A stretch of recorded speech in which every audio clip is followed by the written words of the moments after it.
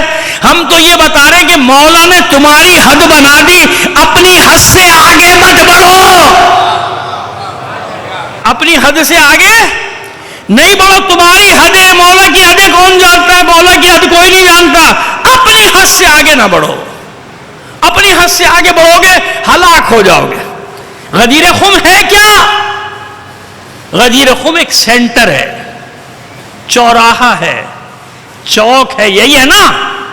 تشریح کیے دے رہا ہوں آپ کے سامنے. ایک مرکز ہے، سینٹر آف سٹی جس کو کہتے ہیں نا، صدر. ہر شہر میں صدر ہوتا ہے نا، وہ صدر صدر آپ کہتے رہے، غلط العام ہو گیا، لیکن لفظ کیا ہے؟ صدر، یعنی مرکز، سینہ. الم نشرح لکا صدرک، ہے نا؟ آپ کے سینے کو وہ کہتے ہیں، چاہے ہم کہتے ہیں نہیں، ہم نے وسعت قلبی عطا کی، ہے نا؟ رب اشرح لی صدری. صدر ہے، یہ دال ساکن ہے، صدر نہیں ہے. کیا ہے؟ صدر. یہ اس لیے زور دے رہا ہوں کہ اس پہ میں نے بڑی ڈانٹ کھائی تھی اپنے ابا سے جب میں چھوٹا سا تھا. 50-55 سال پرانی بات کر رہا ہوں. صدر صدر کر رہا تھا، وہ گھر پہ آ کے ڈانٹے بڑی، صدر کیا ہوتا ہے؟ وہ جب سے رٹا لگایا ہوا ہے، صدر صدر صدر یاد کر لیا میں نے. تو ایسے بچوں کو یاد کرایا جاتا ہے کہ غلطیوں پہ اگر ٹوک دیا جائے تو یاد کر لیں گے، نہیں ٹوکیں گے تو بھیا وہ جیسے اور بیڑا غرق ہو رہا ہے زبان کا، اور ہوتا چلا جائے گا. اب تو میڈیا موجود ہے بیڑا غرق کرنے کے لیے زبان کا آپ کی، وہ خود ہی کیے جا رہا ہے، آپ کو ضرورت ہی کچھ نہیں ہے. صلوات بھیجیے محمد آل محمد پر. اچھا، لکھنے میں بھی ایسی ایسی غلطیاں کر رہے ہیں، ایسی غلطیاں کر رہے ہیں. سوشل میڈیا کے جوانوں کو اکثر میں نے کہا بھائی جو تو نے لکھ کے بھیجا یہ ہجے نہیں ہے، وہ کیا کر رہے ہو؟ خدا کے بندے، معنی بدل گیا، اب کہاں تک ٹوکے جائیں؟ بس صبح سے شام تک الٹی سیدھی اردو لکھ کے آ رہی ہے.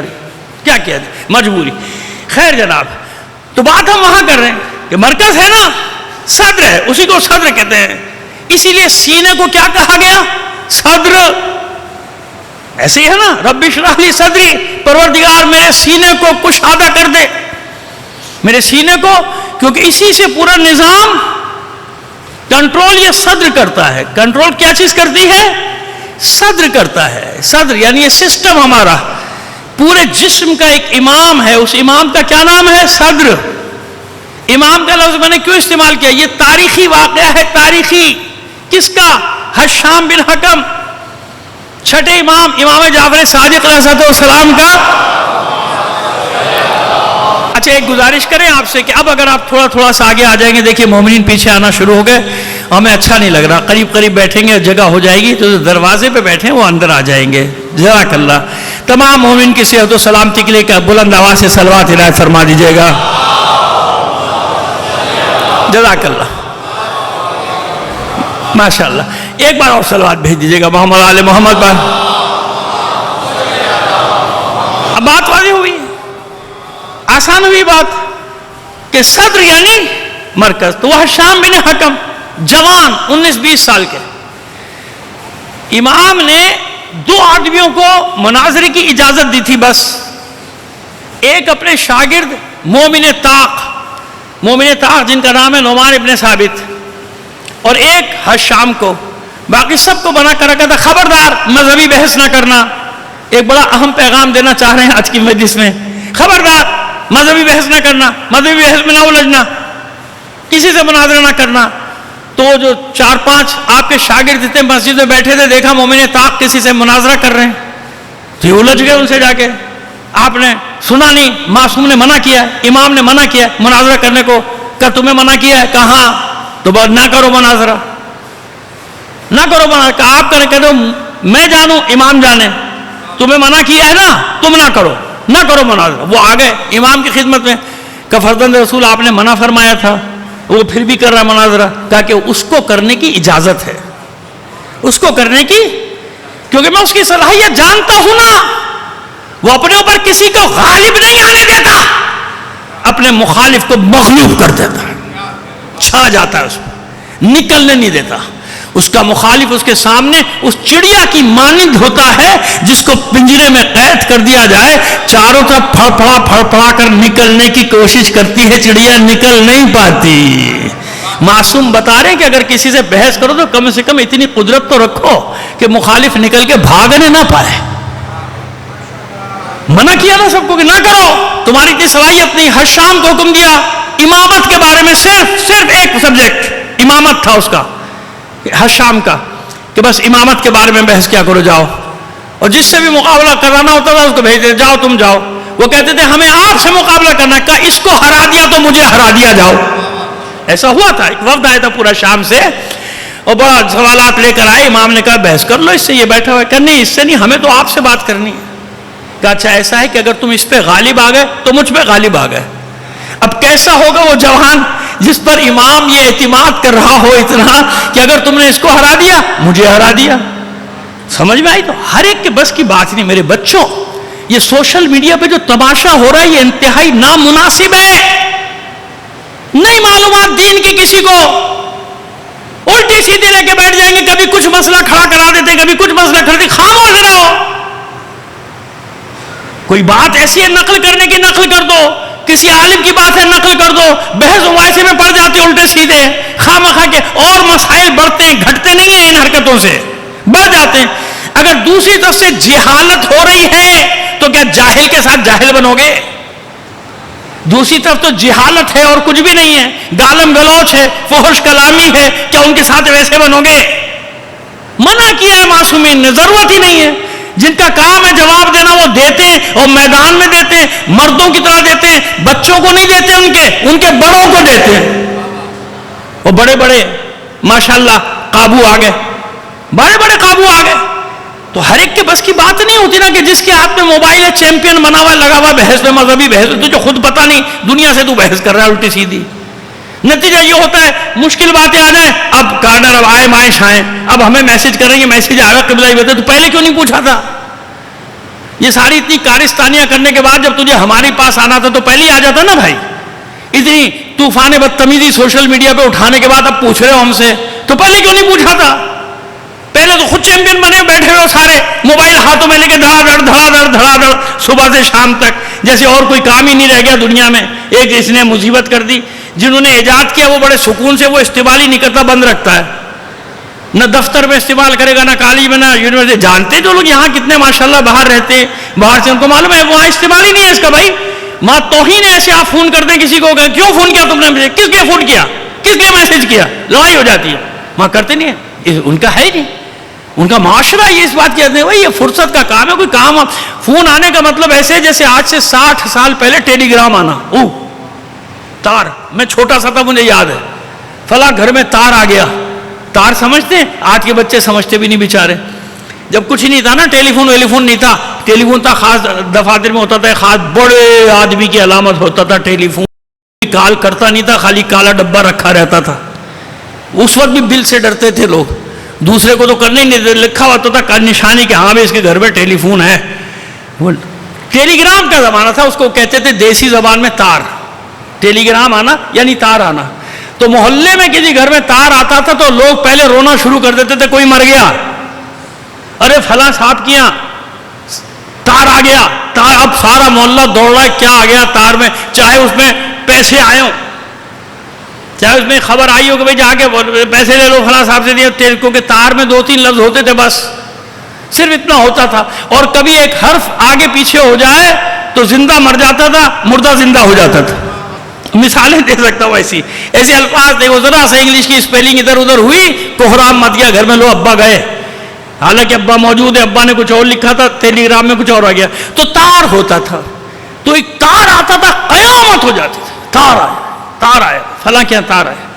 تو یہ ٹیلی فون دوسرے جگہوں پہ یہ ہے بھائی, یہ موبائل آپ کا, کہ اگر دن میں کسی وقت اس کی بیل بج جائے تو ڈر جاتا ہے کہ کچھ ہو گیا, سانحہ ہو گیا کوئی بہت بڑا. اور یہاں صبح اٹھے گا پہلے اس کی تعقیبات یہی ہے, مستحبات یہی ہے, سب سے پہلے وہ موبائل کھولے گا. جب تک 100 آدمیوں کو کوئی جھوٹا میسج جو اس کے پاس آیا ہوا ہوگا فارورڈ نہیں کرے گا, اس کی آنکھ ہی نہیں کھلے گی پوری. پھر سکون سے آنکھ کھلے گی, ہاں بھائی عبادت ہو گئی. 100 آدمیوں کو جھوٹا میسج چلا گیا, اور اتنا چلا گیا کہ شام کو پلٹ کے اس کے پاس واپس بھی آ رہا ہے. اب خوش ہو رہا ہے, بھائی واہ صبح میں نے بھیجا تھا, دیکھو شام تک 100 جگہ سے میرے پاس واپس. غلط ہے, غلط ہے. ضروری ہے ہر ممبر سے یہ بات تقریباً ہو رہی ہے اور ہونی چاہیے کہ بھائی سب نہ کرو، اس کے نقصانات ہیں، تمہاری ذہنی صلاحیتیں کہاں خرچ ہونی چاہیے، کہاں خرچ ہو رہی ہیں بھائی، مصیبت لگائی، مصیبت مچائی سب کے لیے، صلوات بھیجیے محمد آل محمد پر۔ خیر جناب، اب یہ باتیں تو اس کے باتوں کے بغیر تو میری مجلس ہوتی نہیں، یہ ضروری ہوتی ہے مجھے باتیں آپ سے کرنا، بلکہ یوں سمجھے کہ باتیں کرنا بہت ضروری ہوتی ہیں، واجب ہوتی ہیں باتیں آپ سے کرنا، بعض اوقات واجب ہو جاتا ہے کہ بچوں کو سمجھائے کون، کوئی تو سمجھانے والا ہو جو بچوں کو سمجھائے کہ بیٹا کیا تمہارے لیے اچھا ہے کیا تمہارے لیے برا ہے۔ تو معصوم نے منع کیا، سب شاگرد نے منع کر دیا، خبردار کوئی بحث نہیں کرے گا۔ 4-5 افراد تھے اس مضمون کے متخصص یعنی اسپیشلسٹ، ان کو اجازت دی ہوئی تھی، ابو بصیر کو اجازت تھی بات کرو، ہم بیٹھے ہیں بات کرو۔ ابو بصیر کو زرارہ کو اجازت دی، زرارہ کو اجازت دے دی تھی تم بات کرو۔ مومن طاق کو اجازت تھی عقائد کے معاملے میں جاؤ بحث کرو۔ حشام امامت کے معاملے میں کوئی مسئلہ، حشام جاؤ بحث کرو، جاؤ۔ امام جانتے تھے اور حشام کے بارے میں یہ کہتے تھے اس کے سامنے اس کا مخالف ایک زخمی کبوتر کی طرح تڑپ رہا ہوتا ہے کہ میں کہاں سے اپنی جان بچاؤں اور نکل کے بھاگوں۔ تو بات ہو رہی تھی صدر کی، بھولا نہیں ہوں میں، وہی بات بتانا چاہ رہا ہوں۔ بصرے کا جو قاضی القضات تھے درباری، آپ کو پتہ ہے جو حکمرانوں کی نظر میں چڑھ جائیں پھر ان سے بڑا کوئی اچھا منصف نہیں ہوتا، ان سے اچھا قاضی کوئی نہیں ہوتا، ان سے اچھا مفتی ان سے اچھا مفتی بھی کوئی، جیسے آج کل ہے ماشاءاللہ ہیں، جتنے الحمدللہ کہہ کر ہڑپ کرنے والے ہیں وہ سب کے سب منصبوں پہ بیٹھے ہیں، فتوے ان کے پاس، لشکر ہاں میں ہاں کرنے والے ان کے ساتھ، پیچھے کارکن ان کے ساتھ، جو مرضی کرتے۔ درباری ملا، درباری منصف، درباری قاضی نہیں ہوں گے، کہنے میں کیا حرج ہے، تاریخ میں تو گزرے ہیں نا، تاریخ میں تو گزرے ہیں۔ تو اسی طرح کے ایک شخص کو جو خوب ان کی حکومت کی ہاں میں ہاں، ہر بات میں ہاں میں ہاں، ہاں میں ہاں ملاتا تھا، اور ہاں میں ہاں ملانے والے کو عہدے کتنے جلدی جلدی ملتے ہیں۔ ہمارے یہاں بھی بہت سارے شعبے بنائے ہوئے ہیں پکڑنے کے لیے مولویوں کو، یہ بہت بولتا ہے اس کو فلاں کمیٹی میں ڈال دو۔ اب مولوی صاحب کی زبان کہاں چلے گی، تنخواہ بھی مل رہی ہے وزیر کے برابر، پروٹوکول مل رہا ہے، اسلام کا فائدہ یہ ہوا کہ اسلام آباد آنے جانے کا ٹکٹ فری ہو گیا، ہوٹل میں ٹھہرنے کا خرچہ فری، بلکہ وہ یہاں تک چھوٹ دیتے کہ اپنا بھی کام کرنے جاؤ لاہور اسلام آباد تو واؤچر دے دینا نا، کہ میں فلاں نام نہیں لے رہا اداروں کے، مذہبی اداروں کے، فلاں ادارے کے میٹنگ کرنے گیا تھا، اور وہاں ایک مولوی سے مل لینا تاکہ بتانے میں فلاں فلاں مولوی کے پاس گیا تھا، کیا کے لیے، اتحاد بین المسلمین کا پرچار کرنے کے لیے، میٹنگ کرنے کے لیے۔ یہ میں بہت قریب سے جانتا ہوں کیونکہ اب تک بڑا بچ بچ کے گزرتا رہا ہوں، دعا کریں کہ آخری سانس تک بچ بچ کے ہی گزرتا رہوں، مجھ پر بھی ایسے وقت بہت آئے تھے۔ صلوات بھیجیے محمد آل محمد پر۔ تو ہے نا کہ وہ عمر گزری ہے اسی دشت کی سیاحی میں، سب چیزوں کو آنکھوں سے بالکل قریب سے دیکھا ہے۔ تو ایسے ہی ایک درباری مفتی، وہ جناب بصرے کا سب سے بڑا مفتی بن کے بیٹھا ہوا ہے، مفتی اعظم بن کے، قاضی القضات بن کے بیٹھا ہوا ہے، جب درس ہوتا ہے خطبہ دیتا ہے ہزاروں آدمی جمع ہوتا ہے، ویسے بھی چمچا گیری کرنے کے لیے آ جاتے ہیں، اس سے 10 کام نکلیں گے، ہاں میں ہاں کرتے رہو، اس کی آ جاؤ یار، یہ مقدمہ ہو گیا فلاں ہو گیا، اس میں فائدہ لیں گے، اس میں اپنی مرضی کا فیصلہ، اپنی مرضی کا فیصلہ بھی تو بڑی چیز ہوتا ہے، اپنی مرضی کا فیصلہ نکلیں گے، اپنی مرضی کے فیصلے لکھوائیں گے، کھربوں روپیہ، 100 ارب سے زیادہ ڈالر مستند ہے نا کہ لیا گیا، بھئی دنیا سے لیا ہے نا، سن لو کوئی نہیں سنائے گا، لیا ہے نا، قرض لیا ہے نا دنیا سے، لو جی سارے بریو ذمہ ہو گئے، سب بریو ذمہ ہو گئے، یہ بھی صاف وہ بھی صاف وہ بھی صاف، جس پہ ابھی 2-4 الزام آ رہے اگلی دفعہ آئے گا وہ بھی پاک، ارے تو سارے یہ بدبخت پاک ہو گئے، تو یہ 100 ارب ڈالر کھا کون گیا، یہ کوئی عدالت سوال نہیں کر رہی،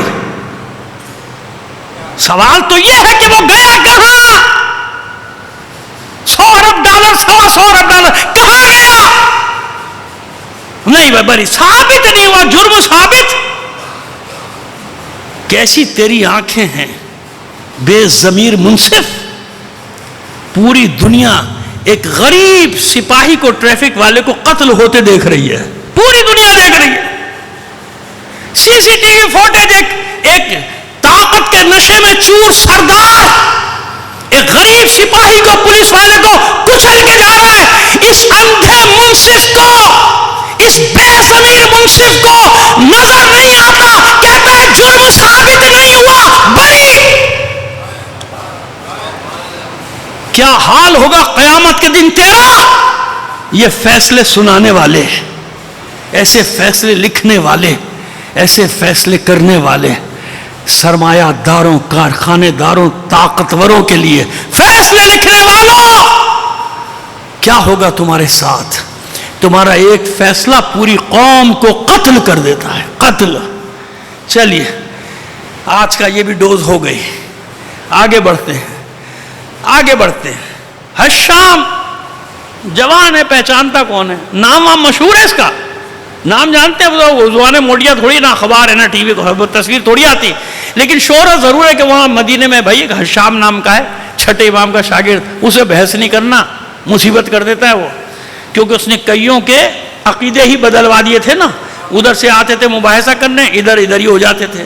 اس لیے آج کل بحث کی نوبت نہیں آنے دیتے, کہتے ہیں مار دو, زبان بند کر دو, قتل کر دو, حملہ کر دو.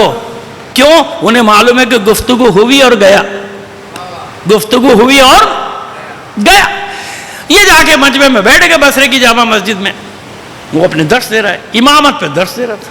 خیر وہ بھی, اس کا درس بھی موجود ہے, کیا کہہ رہا تھا کیا نہیں کہہ رہا تھا, لیکن وقت اجازت مجھے نہیں دے رہا. تو سب کچھ کرنے کے بعد یہ کھڑے ہو گئے, کہتے ہیں حضور ایک سوال ہے. ہاں بیٹا سوال کرو. اب وہ بزرگ آدمی ہے نا, یہ جوان, نوجوان بلکہ 19-20 سال کیا سن ہے, لیکن آپ دیکھیے ذہانت, کیسی ذہانت ہوتی ہے. مکتب امام میں پرورش پانے والے کھڑے ہوئے, کہنے سرکار ایک سوال ہے چھوٹا سا. کرو بیٹا, کیا سوال ہے؟ کہ سرکار آپ کی آنکھیں ہیں. اور سب ہنسنے لگا, بچو مسجد بیٹھو, آنکھیں کیا مطلب؟ کہنے کیا سوال کیا؟ کہتا حضور سوال ہے, آنکھیں ہیں. ہیں بھائی یہ رہی آنکھیں, کہیں سے کیا کام لیتے ہیں؟ جب سب ہنسنے لگے کہ بھائی آنکھوں سے کیا کام لیا جائے, دیکھنے کا. یہ موجود ہے تاریخ میں, بتا رہا ہوں, مناظرہ موجود ہے. ایسا نہیں کہ میں ہوا میں پڑھ رہا ہوں, کوئی کہانی افسانہ سنا رہا ہوں آپ کو, نہیں, تاریخ میں یہ قصہ. بھائی آنکھوں سے دیکھتا ہوں. شکریہ سرکار. آپ کے کان ہیں؟ پھر ہنسنا مجمع شروع ہو گیا, کیسا سوال کر رہے, پاگل ہے, بیٹھ جاؤ. اس نے کہا نہیں کھڑا رہنے دو, ابھی بزرگ ہے نا, ذرا اس کو اپنی عزت بھی رکھنا. نہیں کہنے دو. ہاں بیٹا بولو کیا بات ہے؟ کہ آپ کے کان ہیں؟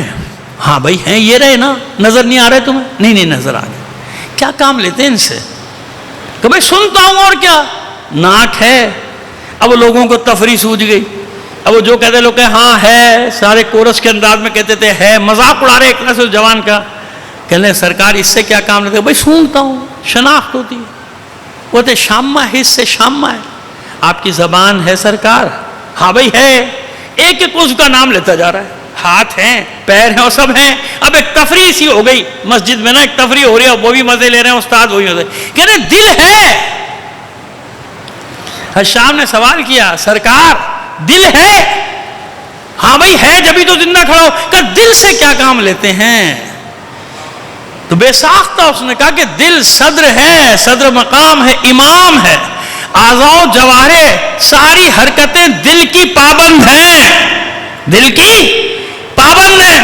ہوتا ہے نا ایک بار عقل بھی آپ کا ساتھ چھوڑ دیتی ہے. عقل کہتی ہے کام نہیں کرو, مگر آپ کا دل کہتا ہے کرو تو کر دیتے ہے نا. دل امام کہتا ہے بھائی دل ان تمام اعضاء و جوارح کا امام ہے نا. تو کہنا سرکار بس یہی میرا سوال ہے کہ اللہ نے اتنے سے جسم کے لیے امام رکھا اندر, اس کائنات کے لیے کوئی امام نہیں رکھے گا. اتر آیا منبر سے, کہتا ہے تو حشام ہے. بے ساخت کہتے ہیں نام حشام ہے. ہاں میں ناچیز حشام ہوں. اب کھسیا گیا, اپنی جگہ پہ بٹھا دیا. اچھا مجمع کے لیے تھوڑی دیر کے لیے درس دے دے, اور کیا کہتا اس سے, کیونکہ جانتا تھا کہ صرف حشام ہے جس کو امام نے امامت کے بارے میں مناظرے کی اجازت دیے. جاؤ ایسے 2-2 3-3 منٹ میں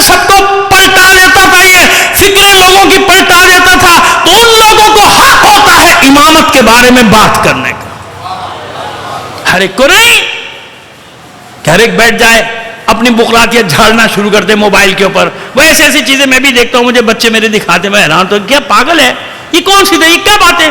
وہ بظاہر بڑا بقرات بن رہا ہے، پیچھے کتابیں سجائی ہوئی ہیں، اس کی دلیل بودھی دلیل ہے، کوئی جان ہی نہیں ہوتی دلیلوں میں، لیکن عام آدمی سمجھ رہا ہوتا ہے کہ بڑا قابل ہے، بھائی یہ تو بڑا قابل ہے، اس کی تو بڑی دلیل ہے. کیا کی دلیل؟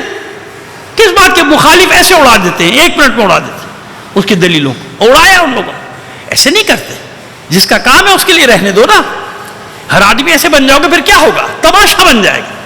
اور بن رہا ہے تماشا سوشل میڈیا پہ، ان کا بھی، ہمارا نہیں، ان کا بھی بن رہا ہے، ان کا بھی یہی حال ہے، سب جگہ ایک ہی حال ہے. صلوات بھیجیے محمد آل محمد پر. بس یہ دل کیا ہے؟ مرکز، امام ہے دل، امام ہے. اس لیے آپ جس گھر کو تلاش کر رہے ہیں، جس مکینوں کو تلاش کر رہے ہیں نا، اس گھر والوں نے خود بتایا کہ ہمارا گھر کہاں ہے. وہ معصوم فرماتے ہیں ہمارا گھر کہاں ہے. 2-3 باتوں کا خلاصہ ایک جملے میں کر دیتا ہوں. وہ دونوں تینوں حدیثیں، واقعات آپ کے ذہن میں خود ہی آ جائیں گے، کیونکہ اتنے معروف ہیں اور اتنا سنتے ہیں آپ، مجالس میں آ جائیں گے. کیا ہے خلاصہ؟ خلاصہ یہ ہے کہ تم عامروں کی حکومتیں، جابروں کی حکومتیں، بادشاہوں کی حکومتیں لوگوں کی گردنوں پر ہیں.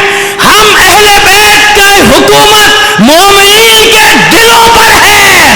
ہمارا گھر ڈھونڈنا ہے تو مومن کے دل کو تلاش کرو. ہمارا گھر کہیں اور نہیں، مومن کا دل ہمارا گھر ہے. یا ختم کیا میں نے آپ کی زحمت. مومن کا دل ہمارا گھر ہے. اس سے بڑا کوئی اعزاز دے سکتے ہیں معصومین آپ کو؟ ہم ناشکر لوگ ہیں، ہم بد نصیب لوگ ہیں کہ ہمارے ائمہ نے، ہمارے اہل بیت نے ہمیں کیا مقام دیا کہ ہم جیسے گناہگاروں کے وجود کو، ہم جیسے گناہگاروں کے دلوں کو اپنا گھر بنا دیا. اب اس گھر میں کسی دوسرے مکین کی گنجائش ہے؟ مومنوں ایک بات کہہ رہا ہوں، اگر پہنچ جائے، خود بتائیے. محرم آنے سے پہلے عزا خانوں کو پاک کرتے ہو نا؟ گھر میں جو بناتے ہیں، کمرہ صاف کریں گے، الٹی سیدھی تصویریں نکالیں گے، پاک صاف. کیوں؟ معصوم آئے گا، معصوم آئیں گے نا. عزا خانے ان کا گھر ہے، مناتے ہیں نا. مجھے بتاؤ یہ ہمیشہ کے لیے دل گھر نہیں ہے؟ اس گھر میں جس میں معصوم رہتا ہو، اس میں اور کسی کی گنجائش ہے؟ بھئی اتنا سوچ لو. ایسا کوئی رہ سکتا ہے جو معصوم کو ناپسند ہو؟ جو معصوم کو ناپسند ہوگا تو اس گھر میں نہیں رہے گا نا معصوم. جیسے اس محفل میں معصوم نہیں آتا جہاں محرم نہ محرم کی تمیز نہ ہو. سنو علی کے شیعو، ہر جگہ بتاتا ہوں یہ بات. بے قابو ہو جاتے ہیں شادیوں میں ہمارے مرد عورتیں، گھر کی خواتین، اور مرد ان خواتین کے آگے بے بس. ارے قبلہ وہ کیا کریں، خواتین کا مسئلہ. کیا مطلب خواتین کا مسئلہ؟ میں خواتین سے پوچھتا ہوں، یہ تم پر الزام صحیح لگاتے تمہارے مرد باہر آ کے؟ کیا تم واقعی ایسی ہو کہ تم دباؤ ڈالتے ہو کہ نہیں کوئی محرم نہ محرم نہیں، شادی کا گھر ہے، سب چلتا ہے؟ کیا مطلب چلتا ہے؟ جیسے مجلس میں معصومین آتے ہیں، ایسے تمہاری خوشی کی تقریب میں شرکت کرنے کے لیے آتے ہیں. خاص طور پہ سید لڑکا ہو، سید لڑکی ہو، دعا دینے آتی ہے زہرا کہ میری نسل میں سے کوئی دلہن بن رہی ہے، میری نسل میں سے کوئی دولہا بن رہا ہے. اور روتی ہوئی چلی جاتی ہے، دروازے بند کر دیتے ہو اس پہ. اب کہیں گے ہم کب کرتے ہیں؟ تو یہ بند نہیں کرنا ہے تو اور کیا ہے؟ ایسی محفل جہاں محرم نہ محرم کی تمیز نہ ہو، جہاں بے قابو ہو نوجوان، وہاں آئے گی معصومہ، وہاں آئے گا زمانے کا امام. بڑا تیر مارتے ہو، حدیث کتاب پڑھ دیو بیٹا پہلے. مولوی صاحب ابھی نہیں چہرہ بندی ہوئی، ابھی بارات نہیں جائے گی، پہلے حدیث کتاب پڑھ دو. تماشا بنایا ہے حدیث کسا کو. حدیث کسا پڑھی، ڈھول ڈپا شروع ہو گیا، ناچ گانا شروع ہو گیا. نہ پڑھا کرو، وہ بھی چھوڑ دیا کرو اسے بھی. جب یہی سب کچھ کرنا ہے تو پھر کہتے ہیں کوئی بولے نہیں. نہیں کرو ایسا. ان دلوں کو جنہیں اہل بیت نے اپنا مسکن قرار دیا، ان دلوں کو انہی کا گھر رہنے دو نا. کیوں دوسروں کو جگہ دیتے ہو ان دلوں میں؟ وہ کہہ رہے ہیں ہمارا گھر ہے، ہمارا گھر ہے، تو اس کو پاک صاف رکھنا چاہیے نا. گھر کا مطلب ہر وقت ہم رہتے ہیں ان دلوں میں، ہمارا گھر ہے. نہ کرو ایسا. عزاداران حسین، بس بہت کوشش کر رہا ہوں کہ بیان کو سمیٹوں، لیکن بڑی مشکل ہو رہی ہے مجھے آج، بہت مشکل ہو رہی ہے. چلیے اب یوں لے کر آتا ہوں آپ کو. ام البنین عباس کی ماں دلہن بن کے آئی ہے، علی کی دلہن بن کے آئی، اور آنے کے بعد پہلے باب فاطمہ پہ سر رکھا، سجدہ کیا، شکر کا، اللہ کے شکر کا سجدہ کیا. پہلے سر رکھا، بعد میں قدم. اور استقبال کرنے والے کون ہیں؟ زہرا کے بچے، زہرا کی اولادیں، فاطمہ زہرا کی اولادیں، حسن، حسین، زینب، ام کلثوم استقبال کر رہے ہیں کہ ماں آئی ہے. اور کیا کیا اس ماں نے؟ قدموں میں جا کے بیٹھ گئی بچوں کے، اور فرماتی ہیں کہ بچوں اپنی ماں نہ سمجھنا، ماں بن کے میں نہیں آئی، میں تو کنیز بن کے آئی. جس ماں کے دل میں اہل بیت کی عظمت یہاں تک ہو، اولاد زہرا کا احترام یہاں تک ہو، جب اس ماں کا بیٹا دنیا میں آئے گا عباس، تو وہ ماں اپنے بیٹے کو کیسے پالے گی؟ میں تو دل کی بات کر رہا ہوں نا.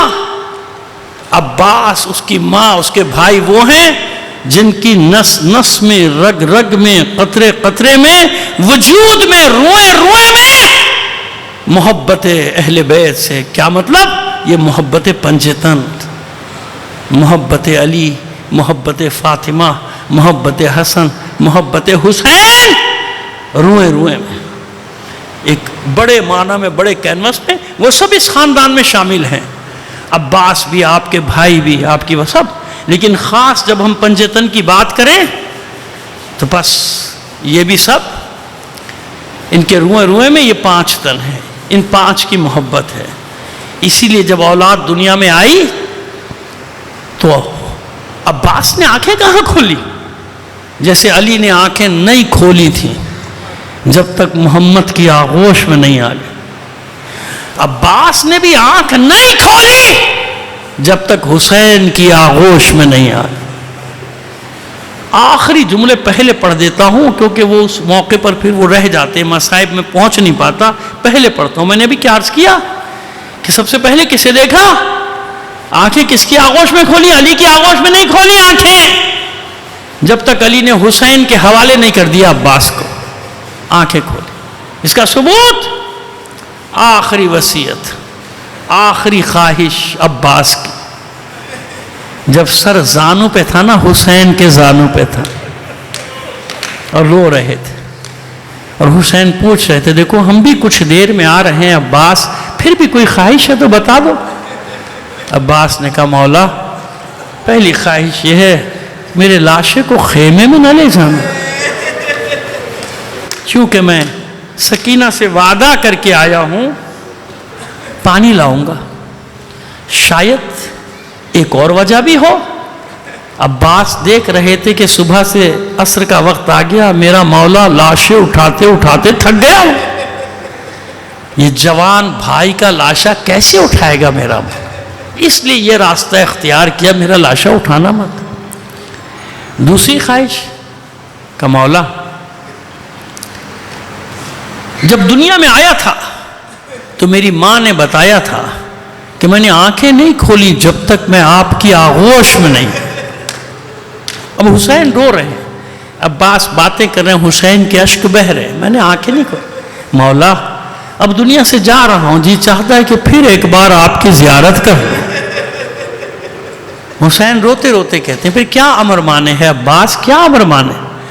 کہ مولا ایک آنکھ میں تیر پیوست ہے، دوسری میں سر کا خون جمع ہو گیا، آپ کو دیکھ نہیں پا رہا.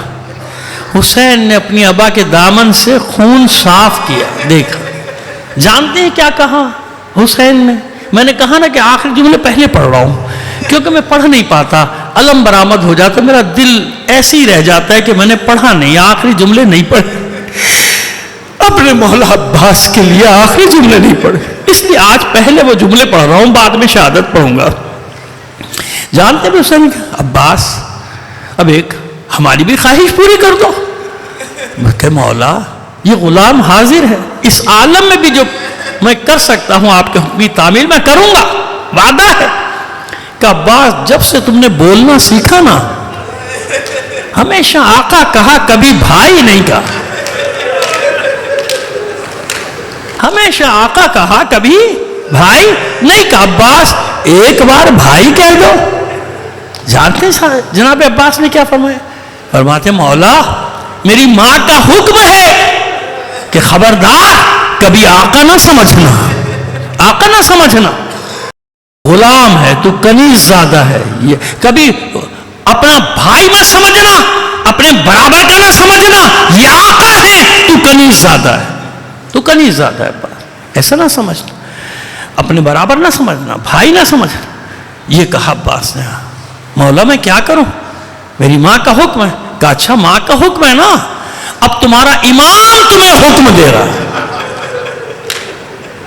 اتنا تو عباس بھی جانتے ہیں نا کہ امام کا حکم ہر حکم سے بالا تر ہے۔ اب تمہارا امام تمہیں حکم دے رہا ہے، مجھے بھائی کہو، امام کا حکم ہے بھائی کہو۔ بس عزاداران حسین آپ کو واپس لاتا ہوں، کون ہے یہ عباس؟ عباس ایک ایسی ڈھارس ہے اہل بیت کی کہ جب کسی شہید کا لاشا حسین اٹھا کر لاتے تھے نا تو بیویاں اور بچے گھبرا کے علم کے پھریرے کو دیکھتے تھے۔ علم کا پرچم لہرا رہا ہے، پرہرا لہرا رہا ہے، مطمئن ہو جاتے تھے عباس ہے، اور جب تک عباس ہے کوئی مصیبت اہل بیت تک نہیں،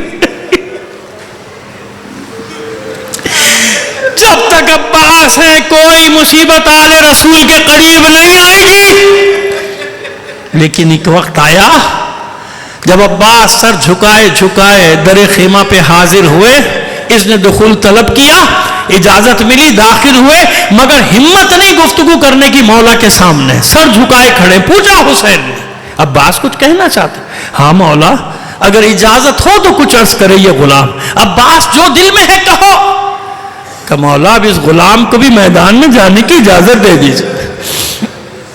حسین نے بڑی حسرت سے جملہ کہا، عباس تمہیں کیسے میدان میں جانے دوں، تم میرے لشکر کے علمدار ہو۔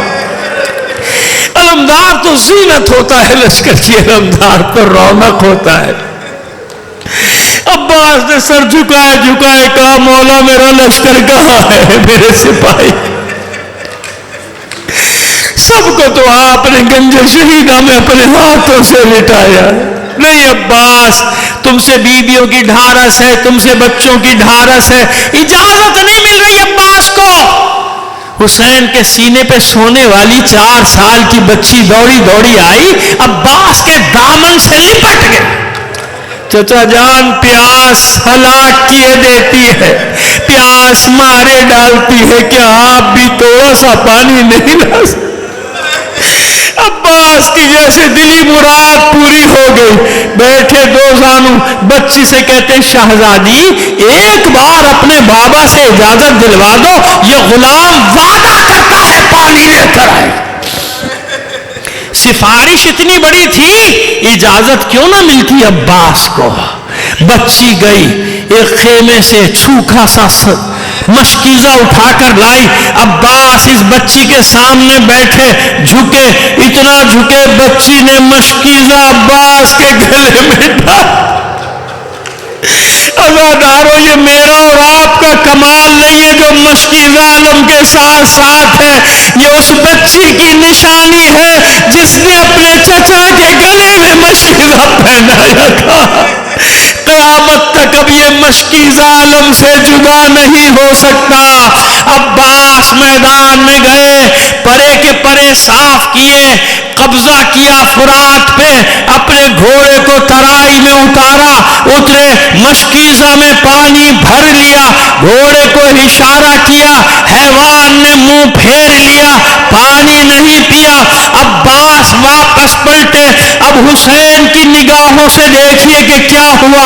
حسین ایک بلندی سے کھڑے دیکھ رہے ہیں. عباس کی جنگ دیکھی, قبضہ دیکھا, پانی بھرتے دیکھا, عباس کو واپس پلٹتے دیکھا. عباس کے سامنے لشکر کوفہ و شام کی دیواروں پر دیواریں دیکھی, لیکن حسین دیکھ رہے ہیں کہ علم تیزی سے آگے بڑھ رہا ہے. پھر علم کی رفتار آہستہ ہوئی. پھر حسین نے دیکھا علم کبھی دائیں جاتا ہے کبھی بائیں. سمجھ گئے آپ؟ عباس کوشش کر رہے تھے راستہ بنانے کی کہ ادھر سے نکل جاؤں یا ادھر سے نکل جاؤں. حسین کے بچے انتظار کر رہے ہیں, سکینہ انتظار کر رہی ہے. پھر حسین نے دیکھا کہ علم ایک جگہ ٹھہر گیا, تھوڑا سا تھر تھرایا, جھکا زمین کی طرف, پھر اٹھ گیا. سمجھ گئے حسین میرے شیر کا ایک بازو قلم ہو گیا. پھر تھوڑی دیر علم کچھ آگے بڑھا, تھر تھرایا, پھر جھکا, پھر اٹھ گیا. حسین نے کلیجہ تھام لیا کہ میرے شیر کا دوسرا بازو بھی کٹ گیا. عزاداروں, اس کے بعد علم کانپا, تھر تھرایا, لرزا. تیسری بار جب گرا پھر اٹھ نہ سکا. جانتے ہیں کیا ہوا؟ ارے عباس کرے تو کیا کرے, بازو نہیں مشکیزہ بچائے یا علم بچائے. ارے سکینہ کے مشکیزے کی زیادہ اہمیت ہے. علم فوج حسینی ٹھنڈا ہوا, عباس مشکیزے پر چھا گیا تاکہ کہیں سے بھی تیر آئے میرے جسم میں لگے, مشکیزہ کا پانی نہ بہے.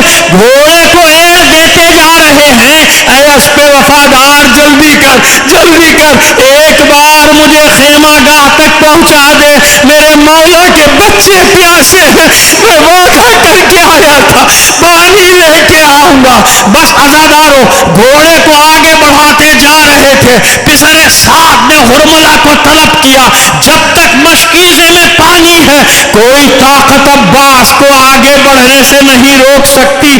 ایسا کام کر کہ مشکیزے کا پانی بہ جائے. اس ملعون نے اپنا پہلا تیر نکالا, کمان میں جوڑا, قریب آیا, تیر مارے تو کہاں مارے. ارے تیر جہاں سے مارا جائے عباس کے جسم میں لگتا ہے.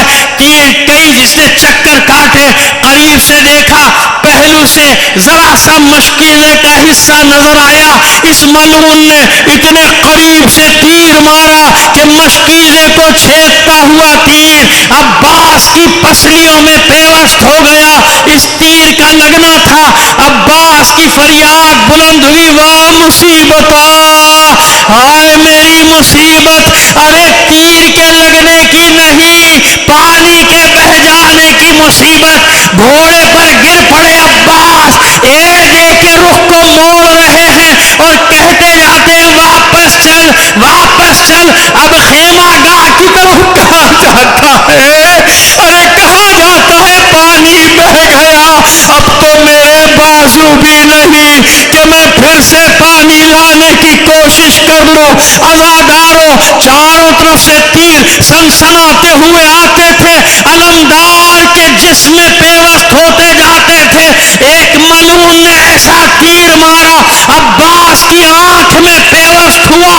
سخت اذیت میں تھے عباس, سر کو جھٹکے دے کر چاہا یہ تیر نکل جائے, نہ نکال سکے. کٹے ہوئے بازوؤں کو جوڑ کر چاہا یہ تیر کھینچ لے, نہ کھینچ سکے. ساری طاقت جمع کی, دونوں زانوں کو فضا میں بلند کیا, درمیان میں تیر لے کر کھینچنا چاہتے تھے. ایک ملعون نے ایسا گرز سر پہ مارا. ارے کربلا میں جو شہید گرتا تھا کم سے کم ہاتھوں کا سہارا تو لیتا تھا, میرے مولا کے بازو نہ تھے. عباس جب گھوڑے سے گرے اس طرح سر کے بل گرے تھے, سارے تیر جسم میں پیوست ہو گئے تھے. بہت دیر ہو گئی, بہت دیر ہو گئی. اما فضا, میرا چچا نہیں آتا, میرا چچا نہیں آتا.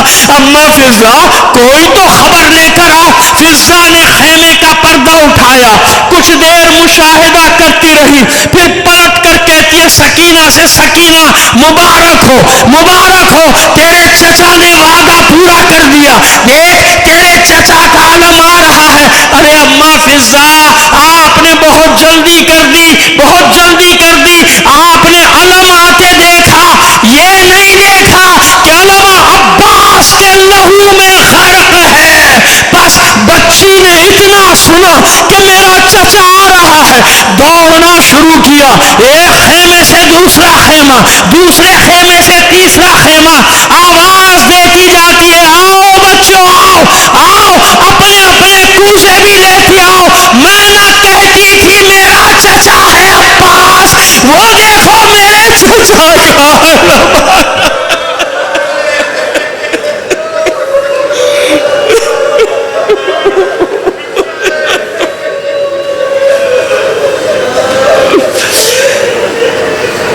لعنت اللہ یا علی۔